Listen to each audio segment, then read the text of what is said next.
Hi my dear friends, very good morning. ഒരു സർക്കാർ ജോലി ലക്ഷ്യം വെച്ച് മുന്നോട്ട് സഞ്ചരിക്കുന്ന എല്ലാ പ്രിയ ഉദ്യോഗാർത്ഥികൾക്കുമൊപ്പം ഞാനും എൻ്റെ ചാനലും ഡ്രീം PSC വിത്ത് മീ.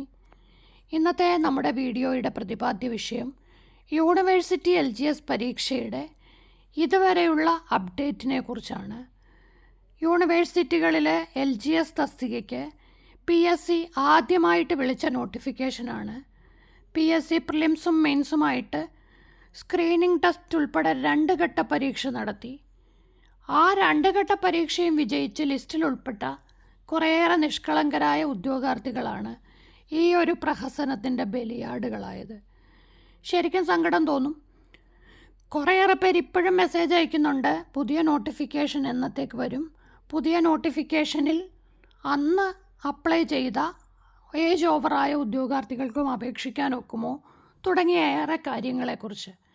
ഇപ്പോഴും നിലവിൽ അതിനെക്കുറിച്ച് വ്യക്തമായ അറിയിപ്പൊന്നും ഉണ്ടായിട്ടില്ല. യൂണിവേഴ്സിറ്റി LGS എന്ന് പറയുമ്പോൾ കാലാകാലങ്ങളായിട്ട് താൽക്കാലികക്കാരെ അരങ്ങുവാണിരുന്ന ഒരു മേഖല.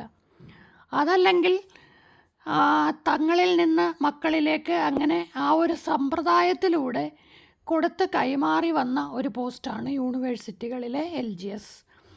അതിലേക്കാണ് PSC കടന്നു കയറിയത്. അപ്പോൾ മത്സര പരീക്ഷ വരുമ്പോൾ അതെഴുതി വിജയിക്കുന്നവർക്ക് മാത്രം ആ ഒരു പോസ്റ്റിലേക്ക് ജോലി. ഇങ്ങനെ ഉണ്ടായ ഒരു മാറ്റം ഈ താൽക്കാലികക്കാരെ ശരിക്കും വലച്ചു.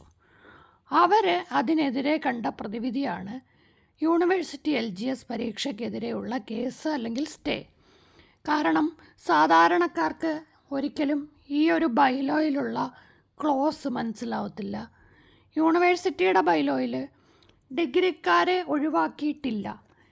ഈ ഒരു സംഗതി വ്യക്തമായി മനസ്സിലാക്കണമെങ്കിൽ യൂണിവേഴ്സിറ്റിയായിട്ട് ബന്ധമുള്ള ആൾക്കേ മനസ്സിലാവുള്ളൂ.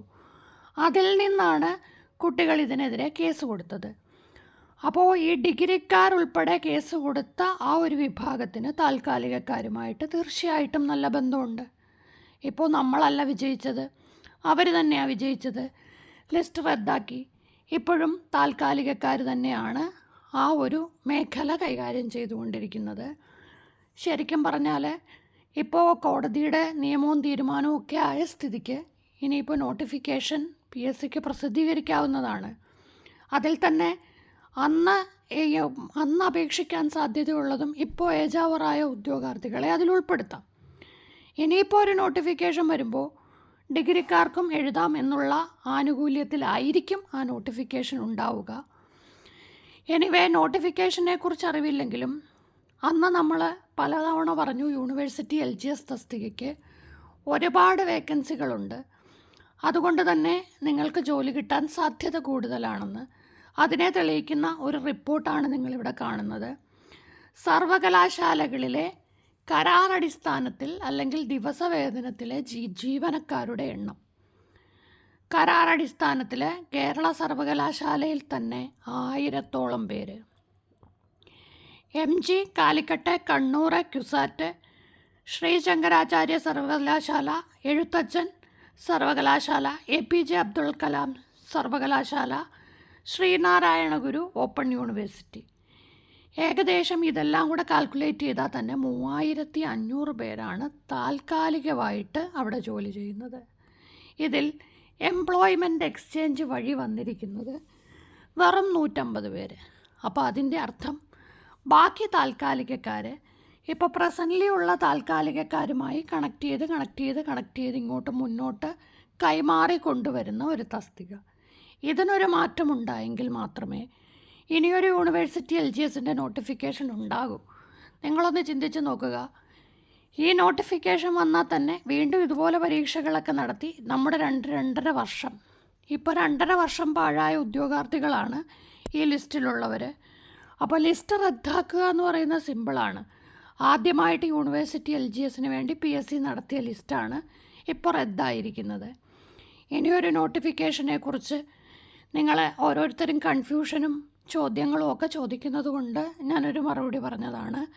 ഇതാണ് പ്രസൻ്റ്ലി അവസ്ഥ. അതുകൊണ്ട് തന്നെ ഇതിനൊക്കെ ഒരു പരിഹാരം ഉണ്ടായിക്കഴിഞ്ഞെങ്കിൽ മാത്രമേ നോട്ടിഫിക്കേഷൻ ഉണ്ടാകൂ. നോട്ടിഫിക്കേഷൻ ഉണ്ടാവുമ്പോൾ ഡിഗ്രിക്കാർക്കും എഴുതാൻ സാധിക്കും. അതുപോലെ തന്നെ ന്യായവാദാർഹമാണെങ്കിൽ അന്നത്തെ പരീക്ഷയ്ക്ക് അപേക്ഷിക്കാൻ സാധിച്ചിട്ടുള്ള എല്ലാ ഉദ്യോഗാർത്ഥികളെയും ഉൾപ്പെടുത്തിക്കൊണ്ട് ബാക്ക് ഡേറ്റിൽ ഏജ് ലിമിറ്റ് പറഞ്ഞുകൊണ്ടുള്ള ഒരു നോട്ടിഫിക്കേഷൻ ആകും ഉണ്ടാവുക. കൂടുതൽ എന്ത് വിവരങ്ങൾ അറിഞ്ഞാലും വീഡിയോയിലൂടെ നിങ്ങളെ അറിയിക്കുന്നതാണ്. Thank you. All the best.